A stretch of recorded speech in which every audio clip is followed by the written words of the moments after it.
Good morning and good afternoon. Welcome to another episode of Before Coffee. It is the Friday news dump.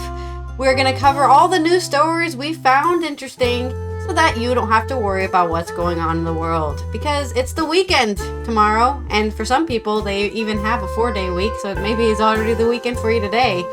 And let's just get rid of all the stress of what's going on in the world and have a good one. So, this is Before Coffee, the father and daughter comprehensive news of Planet Earth podcast, where we look up our stories 10 to 15 minutes before we start, and we haven't had any caffeine. So, headline time. Today on Before Coffee. Number 10 climbs down on PM's claim stocks and share owners are not working people in the United Kingdom. Stories about people coming down to earth as Rudy Giuliani must give his penthouse to the Georgia election workers that he defamed, and 4 astronauts literally came down to earth. Putin ends BRICS summit that sought to expand Russia's global clout but was shadowed by Ukraine. President Joe Biden is to apologize for a 150-year Indian boarding school policy, and President Joe Biden is going to launch an investigation into the cost of air travel. For culture news, someone who destroyed my life. Rapper Shyne on Sean Diddy Combs in new documentary. And it's National Greasy Food Day, so get in there and get that grease all over your face and all dripping off your elbows. It's October 25th, 2024 on Before Coffee.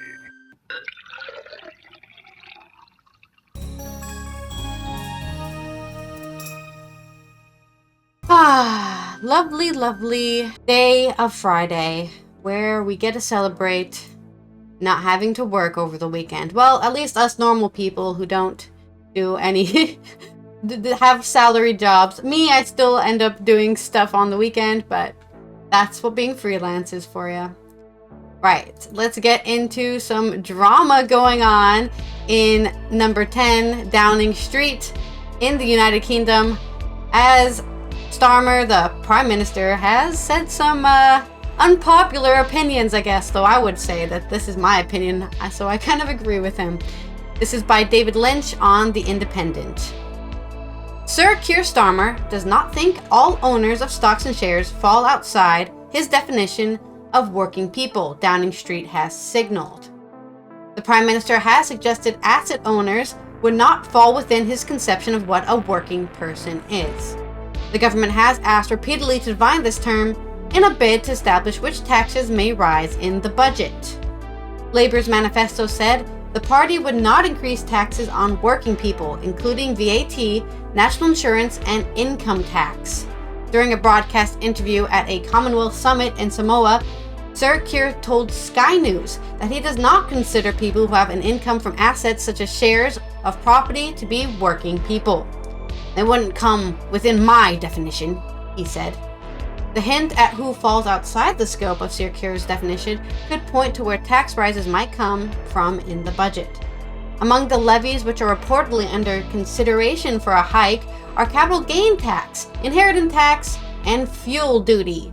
In a partial climb down on Sir Keir's position, Downing Street later clarified that people who hold a small amount of savings in stocks and shares still count as working people. Yeah, we're talking about those people who are sitting at the computer for 5 hours straight, just looking, buying, selling shares, and then they say, oh, that's my work done, and then they go to sleep. You know, those are the people I think Sir Keir Starmer is saying is not a working person.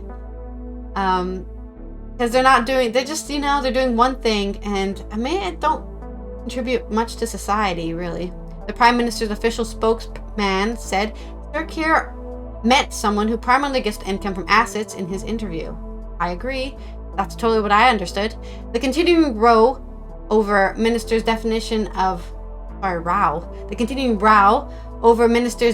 of working people come as the Chancellor signaled she would rewrite the way government debt is measured in her first budget. During a round of broadcast interviews while attending the International Monetary Fund meeting in Washington, D.C., Rachel Reeves said she faced difficult choices, but insisted her budget would begin to fix the NHS and start to rebuild our economy. The cost of government borrowing increased in response to speculation The Chancellor would change debt rules to spend millions more on investments. Tory former Chancellor Jeremy Hunt said increased borrowing could increase the cost of mortgages for hundreds and thousands of households. Mrs. Reeves confirmed a technical change in the way she would measure progress against the target of managing debt. Writing in the Financial Times, Ms. Reeves said her fiscal rules would be the rock of stability at the core of my budget. Labour's 2024 election manifesto said Ms. Reeves would follow two rules. The current budget would be in balance so that day-to-day costs are met by revenues. The second rule is that debt must be falling as a share of the economy by the fifth year of the economic forecast. On Thursday, she confirmed the way the debt is measured as part of the target would be changed to allow greater flexibility. Ms. Reeves said, "My fiscal rules will do two things. The first and most important, my stability rule will mean day-to-day spending will be matched by revenues. Given the state of the public finances and the need to invest in our public services, this rule will bite hardest. Alongside tough decisions on spending and welfare, that means taxes will need to rise to ensure the rule is met. I will always protect working people when I make these choices, while taking a balanced approach. Crucially, my stability rule will also cover the interest of our national debt. And unlike the previous government, I won't cut capital budgets to make up for shortfalls in the day-to-day running cost of departments. My second fiscal rule, the investment rule, will get debt falling as a proportion of our economy. That'll make space for increased investment in the fabric of our economy, ensure we don't see the falls in public sector investment that were planned under the last government. Ms. Reeves is expected to target public sector net financial liabilities, PSNFL, as her new benchmark for government debt, rather than current measures of underlying public sector net debt.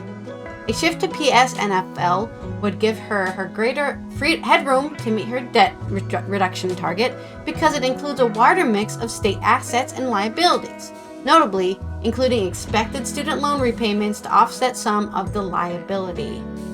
So, they are now using repayments of student loans in their budgeting, which I guess they usually just assume that they're not coming. That's what I would assume. Right. Oh, no one's paying their student loans back.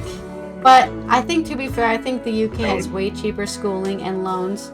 Not saying there aren't people in debt because of student loans there, but it's not as bad as the United States, which is terrible. Of course, the one reason I didn't end up going to school in the UK and I went to school in the Netherlands instead is because tuition in the UK is still quite high.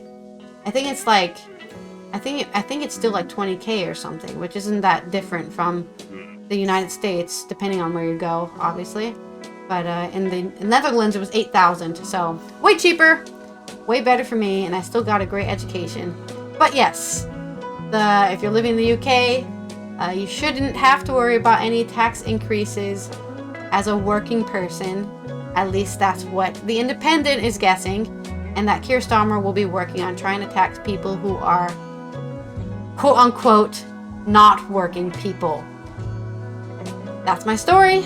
On to yours. Okay. We're going to check in on Rudy Giuliani, former mayor of New York and disgraced lawyer who has been disbarred in 2 states. And, well, a state in the District of Columbia, if you call it considered a state.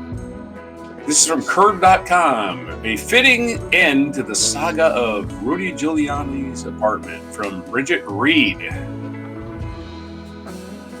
On Tuesday, a federal judge ordered Rudy Giuliani to turn over almost all of his worldly possessions as damages in the $148 million defamation lawsuit he lost at the end of 2023. Within 7 days, everything on the list must go to a court-appointed receiver, then eventually to Ruby Freeman and Shay Moss, a mother and daughter set of Georgia election workers who Giuliani falsely accused of tampering with ballots in the 2020 presidential race. Among the items Freeman and Moss now own are a Mercedes-Benz, a signed Joe DiMaggio shirt, a TV, several luxury watches, and a penthouse apartment on the Upper East Side. Giuliani's first put up the 3-bed, 3-bath penthouse at 45 East 66th Street for sale in 2023, listing it with Selena Boardman at Sotheby's. She was also in charge of selling Bernie Madoff's penthouse.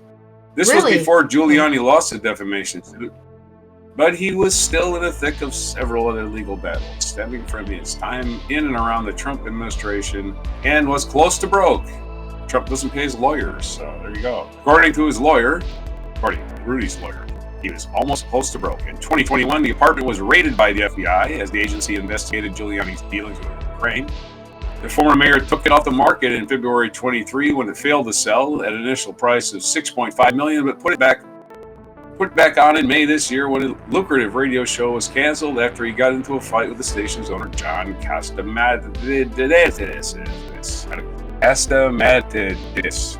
Now, Giuliani won't see any of that cash, but owning an Upper East Side co-op is not necessarily a straightforward payday, even if Freeman and Moss just want to sell it and take the money.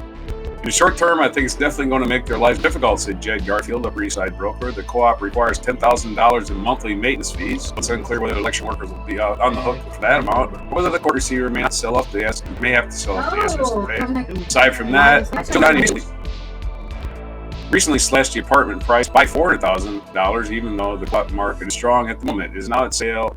It's now for sale for $5.1 million. Too much for an apartment. I'm sorry, that's stupid. It's also simply Rudy Giuliani's former apartment.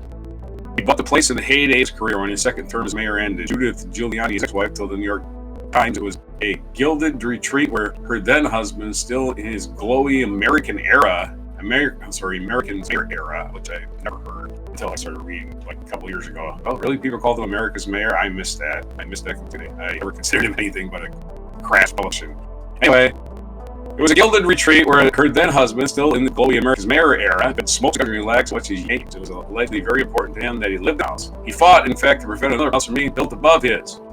Having his name attached to the building used to be an asset. Dolly Lenz, a broker with the other listings there, told the Times when it first listed it, he was like, "It's America's mayor. He took the building. It's all very good things ascribed to him living in the same building." She said the tides have shifted and the association with the current market would be wildly different. She got time.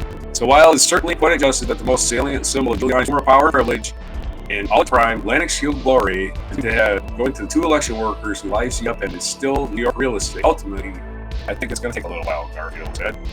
Okay, there's your story of Rudy's apartment, the disgraced former mayor, and we're going to get on to good news about astronauts. We've already astronauts that were stranded because Rudy's apartment. $10,000 of maintenance fees. Get out of here. Not going to make Rudy Moss. Oh yeah, let's make people are just trying to collect their fucking. Let's make them pay $10,000 maintenance fee a month. I don't think so. Nah, the court can't make them that. That's absurd. Just sell the damn thing. $10,000 maintenance fee. Shh. Get out of here, man. So the rich people suck. Sorry. That's just ridiculous. $10,000. Who's doing $10,000 of maintenance on one fucking house in 1 month, right? Does the maintenance guy get the money? I doubt it. Anyway. A story we covered a while back. Yeah, well, Rudy, piece of shit. Anyway, we reported a while back about Boeing having trouble getting their astronauts back to Earth. They'd bring back an empty capsule. Well, today, or yesterday, maybe early today, 4 astronauts returned to Earth on Friday. That was today. After nearly 8 space days, event by Boeing's capsule trouble and Hurricane Milton. This is from AP News, Marcia Dunn.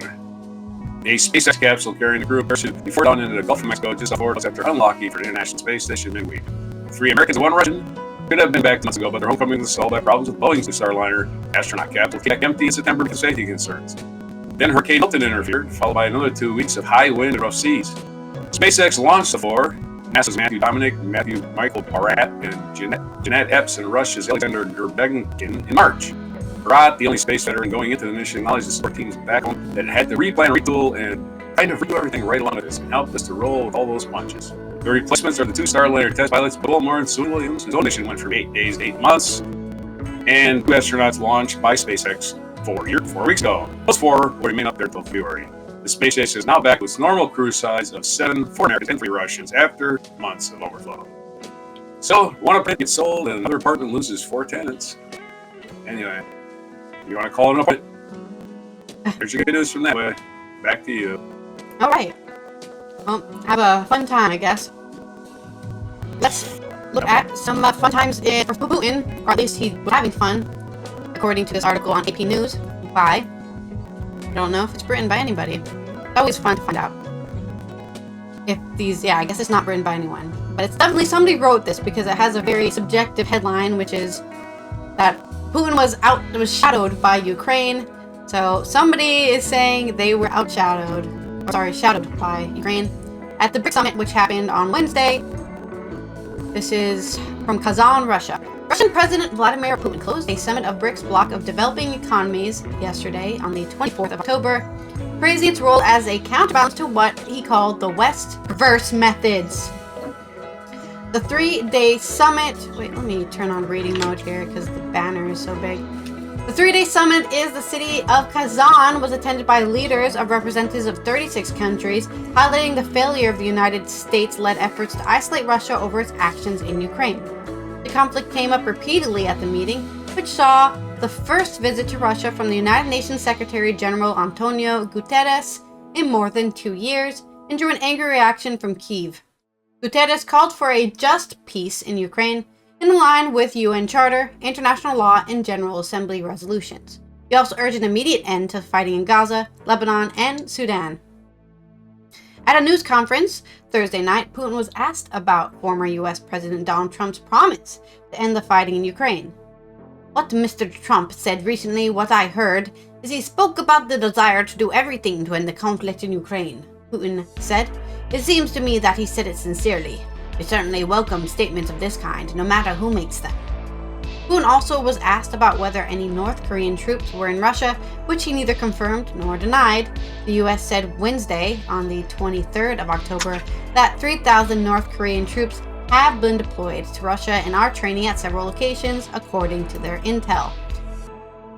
Images are a serious thing. If there are images, then they reflect something, he said when asked about satellite photos of troops. Wow, boomer alert. Don't you know we can AI images these days? Like, yeah, okay. Yeah. Sure.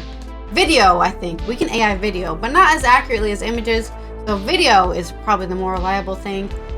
So somebody get a drone over to Russia and see those North Korean troops being deployed and trained in several locations. Putin noted that the lawmakers, they probably do have that video, they're just not releasing it, I'm sure.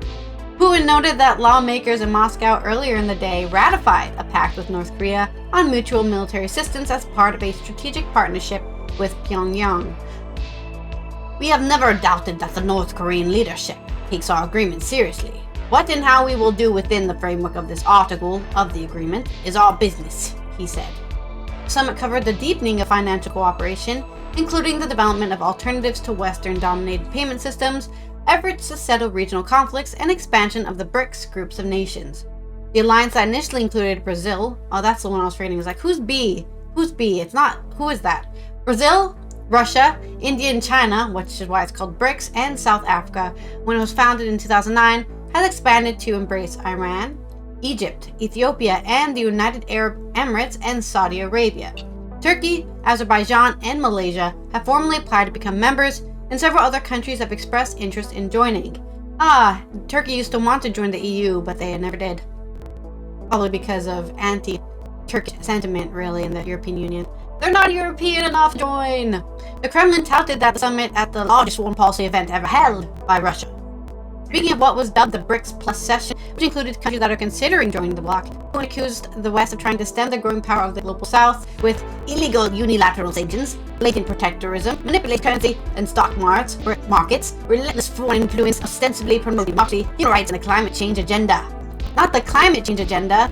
I'm gonna make it didn't say gay rights also in here, since he's also against that as well. The climate change agenda. Everybody's got an agenda about what's happening to the Such climate change. methods and approaches, to put it bluntly, lead to the emergence of conflicts and the aggravation of old disagreements, Putin said.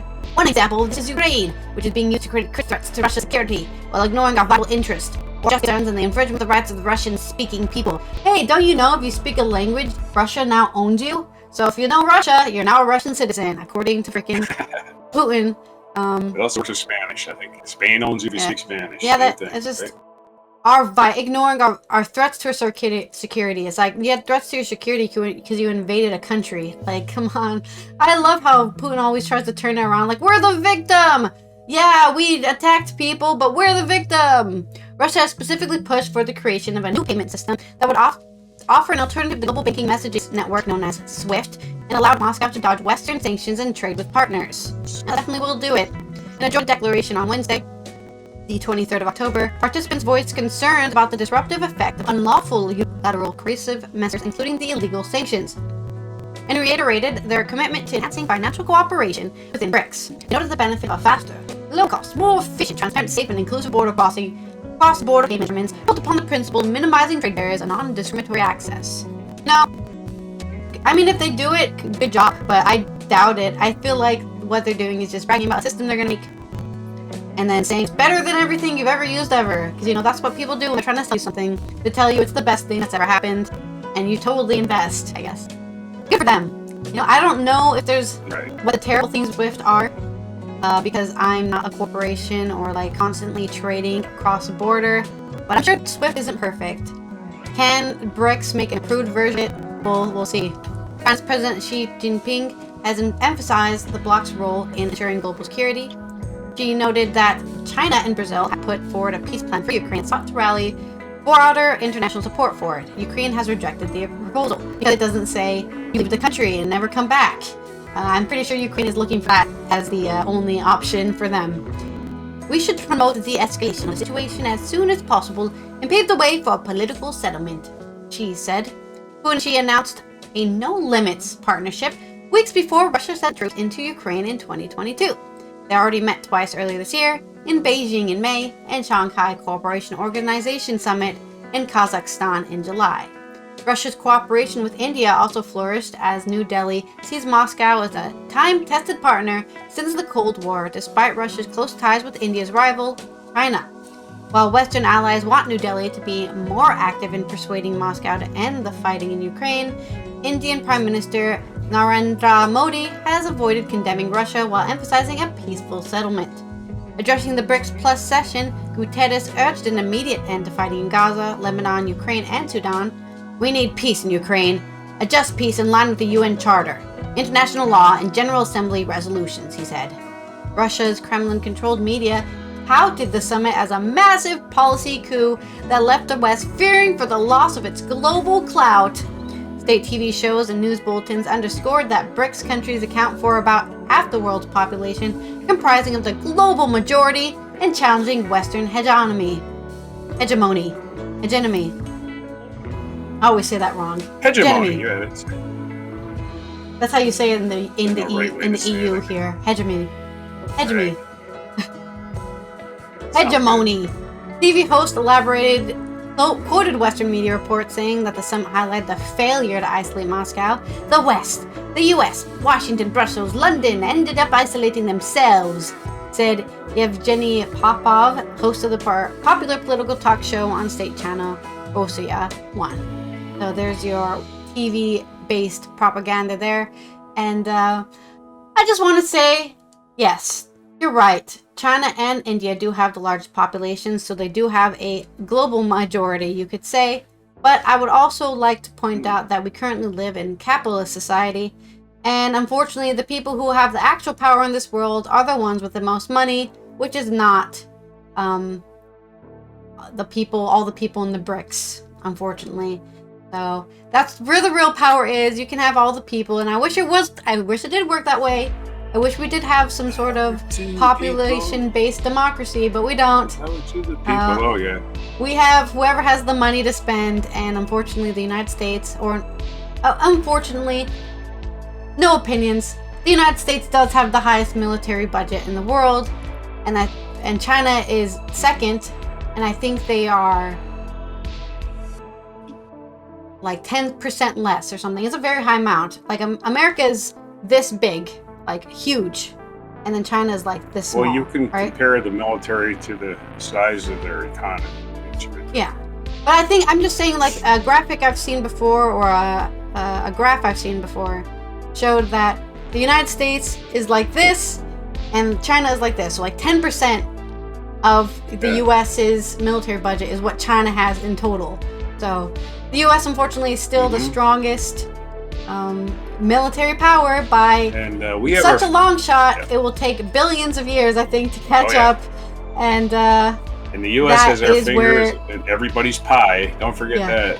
Yeah. China may they share it with everyone else as well. Like there's plenty of countries in the EU that have nukes from the United States on loan, so to say, They have their own There's counter plenty nukes, of, so countries looking for protection from China. Yeah. Even. So. And unfortunately for Russia, that means that the U.S. is still the one to beat if you really want to have this kind of global power. And I honestly arguing for the idea that the West has, what he said, cut themselves off instead of cutting off Russia is just ridiculous because, like I said, the U.S. is the strongest in the group, and they're so much stronger than anybody else in the world that it's kind of like the argument, if you have them on your side, you win automatically. So, I mean, good job on the U.S. for having such a strong control over economics and military power. Having a lot of people and a lot of They're land, basically the queen on the chessboard. Right. That's my story. Because it's USA is a very big country with a lot of land. And how do we get that land? Well, we stole it from the Indians. That's right. And President Biden set to apologize to the 150-year Indian boarding school policy. This is from AP News' Graham Lee Brewer. President Joe Biden said he will formally apologize on Friday for the country's role in enforcing indigenous children for over 150 years in boarding schools, where many were physically, emotionally, and sexually abused, and more than 950 died. Dying at school, not a cool thing. I am doing something I should have done a long time ago. Formal apology to the Indian nations for the way we treated their children for so many years. That's how he says we, like he was involved, right? He's taking responsibility like a man. Like not saying, oh, it wasn't me. It was the United States. So he is, as the president, apologizing for all past stupidity. Interior Secretary Deb Haaland, H-A-A, Lund, right? Not like the country Holland, launched an investigation into the boarding school system shortly after she became the first Native American to lead the agency, and she will join Biden during his first diplomatic visit to a tribal nation's president as he delivers a speech Friday at the Gila River Indian community outside Phoenix. I would never have guessed in a million years that something like this happened. Haaland, a member of the Pueblo of Laguna in New Mexico, told the Associated Press. It is a big deal to me. I'm sure it will be a big deal to all of Indian country. The investigation launched found at least 18,000 children, some as young as 4, were taken from their parents and forced to attend schools that sought to assimilate them into white society, while federal and state authorities sought to dispossess tribal nations of their land. The investigation documented 973 deaths, while acknowledging that figures likely higher, and 74 grave sites associated with more than 500 schools. No president has ever formally apologized for the forced removal of these children, an element of genocide that is defined by the United Nations, or the U.S. government's action to decimate Native American, Alaska Native, and Native Hawaiian peoples. Get their land back. How about that? Get their fucking land back. The Interior Department conducted listening sessions, gathered the testimony of survivors. One of the recommendations for the final report was the acknowledgement of apology for the boarding school era. Haaland said she took Biden, who agreed that it was necessary. She took that to Biden, who agreed that it was necessary. Okay, leave no words. In making his apology, the president acknowledged that we as a people who love our country must remember and teach our full history, even when it's painful. And we must learn from history so that it's never repeated, the White House said in this statement. The forced assimilation policy launched by Congress in 1819 was an effort to civilize Native Americans, and in 1978, after passage of a wide range of the Indian Child Welfare Act, which was during the Jimmy Carter administration, which was primarily focused on giving tribes a say in who adopt their children. The visit by Biden and Haaland to the Gila River Indian community comes as Vice President Kamala Harris' campaign spends hundreds of millions of dollars on ads targeting Native American voters in battleground states, including the country politics into this. It'll be one of the high points of my entire life, Haaland said of Biden's apology Friday. It was unclear what action, if any, will help the apology. The department is working with tribal nations to repatriate the remains of several children on federal land. Some tribes are still at odds with the U.S. Army, which has refused to follow federal law regulating the return of Native American remains when it comes to those still buried at Carlisle Island School in Pennsylvania. President Biden's apology profound moment for Native people across the country. Cherokee Action Principal Hoskin Jr. said in a statement to the AP, "Our children were made to live in a world that was erased their identities, their culture, and upended their spoken language." Hoskin said in this statement, Oklahoma was home to 87 boarding schools with thousands of Cherokee children, and it's still taking nearly every Cherokee Nation citizen some feels the impact. Friday's apology leads further progress in tribal nations still looking for continued action from the government, said Melissa Noss, Chancellor of the MIT and author of The Politics of Official Apologies. These things have value because it validates the experiences of the survivors and acknowledges they've been seen, Nolan said. The U.S. government has offered apologies for us story and justice, and we have a lot of them. Ronald Reagan signed the Civil Liberties Act in 1988 to compensate tens of thousands of people sent to internment camps during the war, and the Japanese families were apologized for their treatment during World War II. In 1993, President Bill Clinton sent a law apologizing to Native Hawaiians for their overthrow of Hawaiian monarchy a century earlier.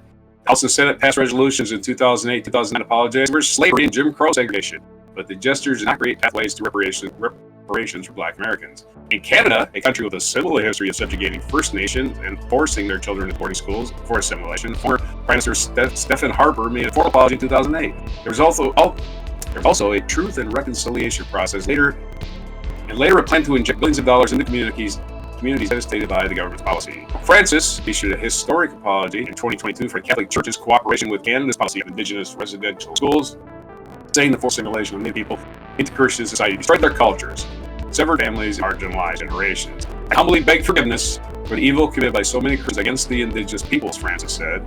In 2008, Australian Prime Minister Kevin Rudd formally apologized to Aboriginal and Torres Strait Islander people for the government's past policies of assimilation, including forced movement of children. New Zealand Prime Minister Jacinda Ardern made a similar concession in 2022. Hoskins said he's grateful to Biden and Holland for leading the effort to reckon with the country's role in the dark chapter of Indigenous peoples, but the apology is just an important step, which must be followed by continuation. So there's your good news for Joe Biden, owning up for the United States screwing the Indians, at least in one respect. And more Biden action, as this is also from the AP News. The Biden administration is launching an investigation of competition in air travel. This is no writer's name on this one. The Biden administration said Thursday is launching a broad investigation of the state of competition in air travel, including the effect of mergers and joint ventures between airlines. The investigation is being handled by the Justice Department, Antitrust Division, and the Transportation Department. The administration has successfully blocked 3 airline deals in the past 4 years. Said President Joe Biden has criticized airlines for charging junk fees. However, the timing of Thursday's announcement, less than 3 more by Biden's office, with the race to secede considered a toss-up, cast uncertainty over the fate of the investigation. I think it's a toss-up. I don't think so. Just saying that. Anyway, unfortunately, the Times Broad Inquiry, which was announced 12 days before the national election, suggests political motivations. Trade group Airlines for America said in the statement, well, you can't do anything because there's an election. We can't do it, there's an election. Yeah, say that. 4 airlines. The United States has 4 airlines for a country this size. Used to have like 20 or 26. But 4 lines dominate the U.S. airline industry. United, American, and Southwest. That's it. That's all we got. Yeah. They are a product. I mean, there's other ones, but they're not doing much. They're small. They are product mergers eliminated several major airlines. The airline industry says there are plenty of competition, however. Industry points in the State Department data that shows the average U.S. airfares have generally declined for many years, although that has been airfares are not the problem. You're charging me for bags. That's the problem. You're charging me bullshit fees. That's the problem. Airfares. Oh, our airfares are low. Yeah. We got the fees. Although they're partially offset by higher fees for baggage, premium seats, and other items. Exactly. They get that money back. Don't worry about it. They lower again when they lower fares. Yeah. Here's the thing about airplane tickets. When you get on a plane and you pay $700 for your seat. The person next to you paid. That's the problem here. The survey after survey shows that airline customer satisfaction is at an all-time. I guess the survey after survey shows that airline customer satisfaction is at an all-time high. I left up the word high. Airlines for America said air travel is an all-time high. That's true. In the second quarter of this year, the average ticket was $382 according to the government figure. That's down from $404 the same quarter of last year and $438 the same period of 2019 before the coronavirus pandemic. The department said they would also look into the way air travel is priced and sold and airline frequent flyer programs. Agency said they will take public comments until December 23rd. Their story on air travel being investigated, why we're charging junk fees, and of course the airlines are saying, fares are cheaper. They'll make that money back. Don't worry about that. They'll get somehow. They'll get it from you. They charge it $3 for a glass of water for the plane. That's what they'll do. Anyway.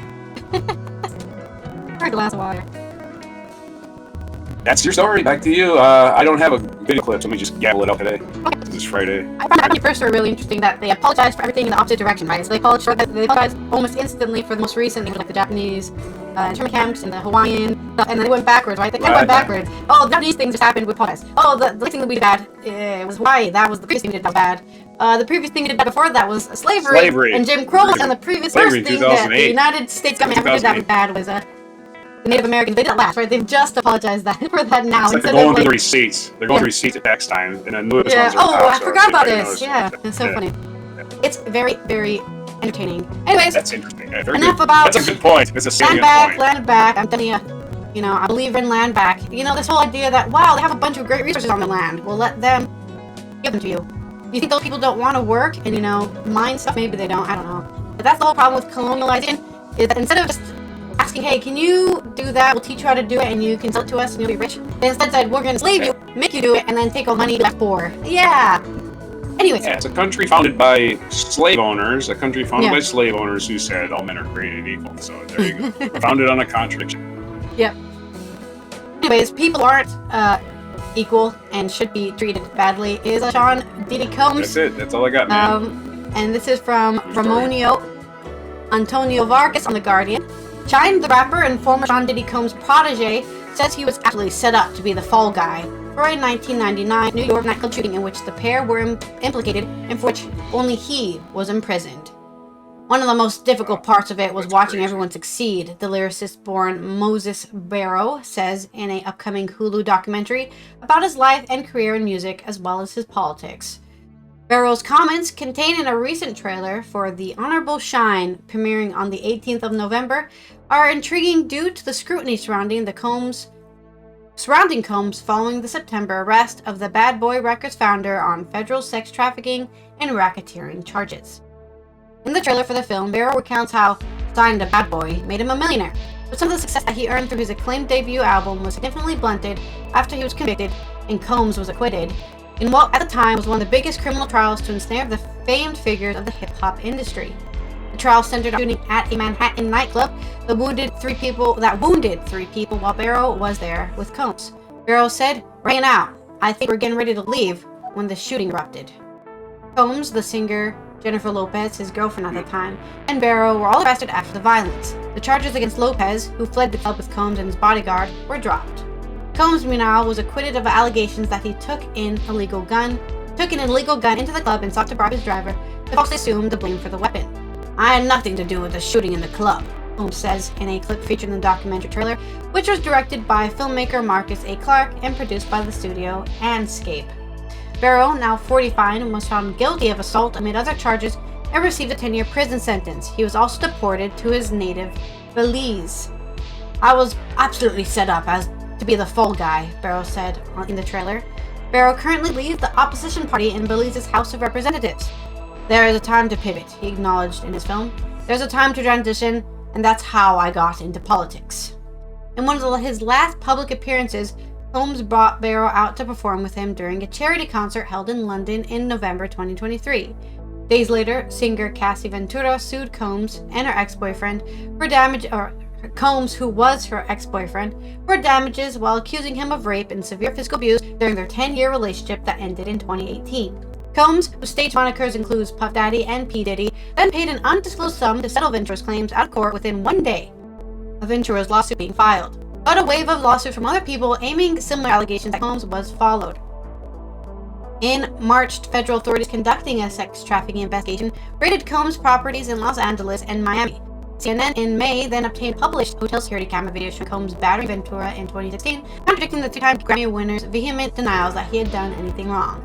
Finally, in September, authorities arrested him on charges that he would force sex trafficking victims to engage in group sex acts with associates as well. He recorded video and masturbated to the encounters.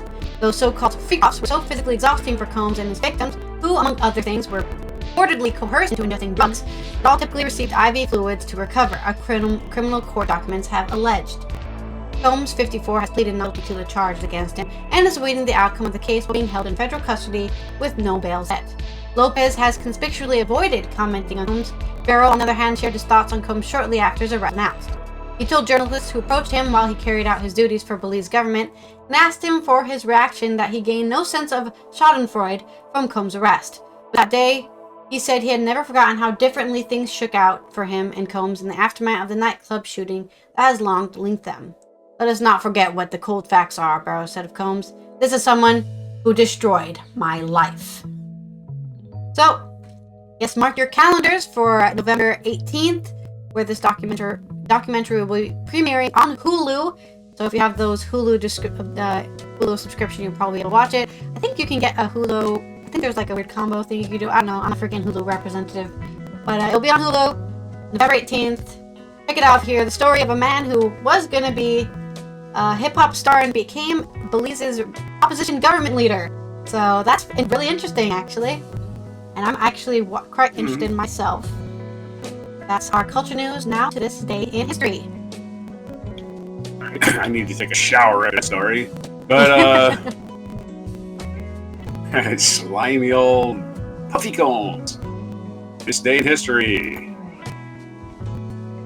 Where people weren't getting freaky. 1936, on this day, Germany and Italy established the Rome-Berlin axis, so fascists waking up in this day in 1936. 1940, Bobby Knight was born, American collegiate basketball coach Bobby Knight, whose 902 career NCAA coaching victories are among the most in men's basketball history, was born. Happy birthday, Bobby Knight, you famous chair-throwing enthusiast. famous for throwing a chair during a game. Okay, I like the refs, so throwing a chair and getting thrown out of the game.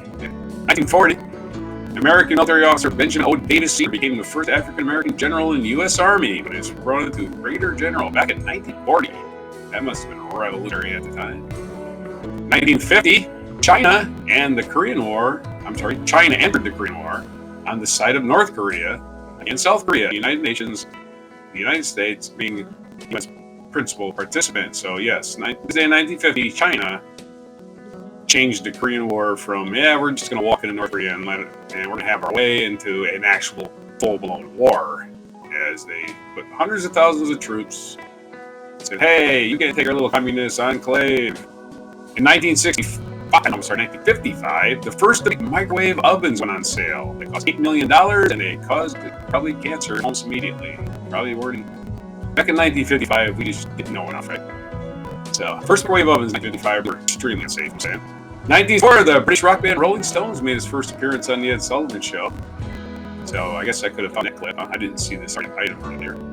In 1983, the U.S. military under President Ronald Reagan invaded the tiny country island of Grenada, and the Cubans had gone down there, and we had to throw Cubans out. 2002, actor Richard Harris died in London. He's notable not only for his formidable talent portraying the intense, volatile, and rebellious hell-raising characters that established his image, but also for conducting his real life in a similar manner. And of course, Richard Harris had a #1 hit song back in the 60s, I think it was late 60s, called Arthur Park. Totally really? Wow. Yeah. I left the cake out in the rain. I'll never have that recipe again. Something like that. It's all about a cake in the rain. Leave a cake. Why is a cake outside in the first place? It must have been some birthday. I have no idea. Anyway, Richard Harris died in 2002. Still not over leaving his cake out in the rain, because he'll never have the recipe again. It's a metaphor. Anyway, in featured event way back in 1415 on this day, English triumph at Agincourt. On the 1415, the English army led by Henry V scored a decisive victory over the French at the Battle of Agincourt during the 100 Years' War. Again, we don't know what year of the 100 Years' War or when they started calling it the 100 Years' War, but it lasted way over 100 years. And it paved the way for further English conquests and successes. Henry V, the famous Shakespearean speech of Henry V, you know that one? St. Crispin's Day, that one? The old motivating battle right before they went to battle. Henry V. Gotta watch Henry V. I should have done the St. Crispin Day speech. I could have done a thing on that. Maybe I'll link to it. I don't know. Other birthdays. Feature biography, Pablo Picasso. It's Picasso's birthday, October 25th, 1881. He was born in Malaga, Spain, and died in Moulins, France, in the age of 91. 91 years old Picasso died April 8th in 1973. Other birthdays today, Klaus Barbie, Nazi leader. Okay, we're going to celebrate Nazi leaders' birthdays. I had no idea why Britannica thinks this is important. No idea. Anyway, Peter Nauer, Danish astronomer and computer scientist, born in 1928. We did Bobby Knight. Katy Perry's birthday. How old do you think Katy Perry is? So kissed a girl today. Katy? She kissed a girl today, but she's 40 today. So, And she's married Katy Perry to turned Bloom. 40, born in 1984. And National Day calendars, a few things today, I guess. It is Sourest Day. I'm going to have to look that one up. Hold on. Music. It's Sourest Day. I have to look that one up anyway. Chucky the Notorious Killer Doll Day. Okay. Somebody wants to celebrate that for some reason. Chucky the doll from the horror movie series Child's Play. It's National Pharmacy Buyer Day. Pharmacy Buyer Day. I guess it means if you're going to buy stuff. National Greasy Food Day, so yeah, chow down. National Breadstick Day, soak up that greasy breadstick. And it's National Merry Music Day. And I have to look that one up too. National Frankenstein Friday. Frankenstein Friday. Let's check out what that means. National Frankenstein Friday, and last Friday of October recognized author Mary Shelley. The novel Frankenstein and the Modern Prometheus. The creator of sci-fi, yeah. Her character is Dr. Frankenstein and the Monster. Dating back to the 1880s, Frankenstein monsters were the best known horror characters of all time. So I guess it's because it's also Halloween season, we're going to celebrate bizarreness. Novel by Mary Wollstonecraft Shelley tells the story of young scientist Victor Frankenstein. While she published the first edition of Frankenstein in 1818 anonymously, the first 500 copies sold out. However, the public believed her husband Percy Shelley, the author, in 1820 Mary Shelley published a new edition under her name. Another edition in 1831 includes Shelley's explanation of how the story came to be. Anyway, that's your Frankenstein Day. Sourest Day. Sourest Day follows the Here's a Sweetest Day. The sourest day of the year is observed annually on October 25th. If life is giving you lemons, you feel like Grumpy Gus, the day is for you. Take your glass half attitude, spread joy, gloom, smiles be banished, replace them all with pouts and terrible frowns. Yeah, it can be crabby as shit today. You have permission to be crabby today, basically. Crabby and cranky. And it's National Merry Music Day. National Merry Music Day to honor the innovative sound system and music concept that began post-World War II Jamaica. Our National Merry Music Day, we're celebrating the Merrytone sound system, the oldest sound system on the planet. Merrytone is the only sound system found in the original sound era. The 1950s is still in operation. As the last sound standing, Merrytone music urges music lovers around the globe to learn the historical movement that has influenced musical genres in Jamaica and around the world. So that's your days for today. All your news that we can figure out and read and intercuss anyway. On October 25th, 2025 on Before Breadsticks. It's been Allison here from the Netherlands. No international days today. So you guys have a good weekend out there. Stay safe. And don't worry about the news. It'll be here for Mucking Fun Day. So, if you're not already subscribed, please subscribe. And of course, turn that notification bell so you know when we go live. The chair declares the House in recess, subject to the call of the chair.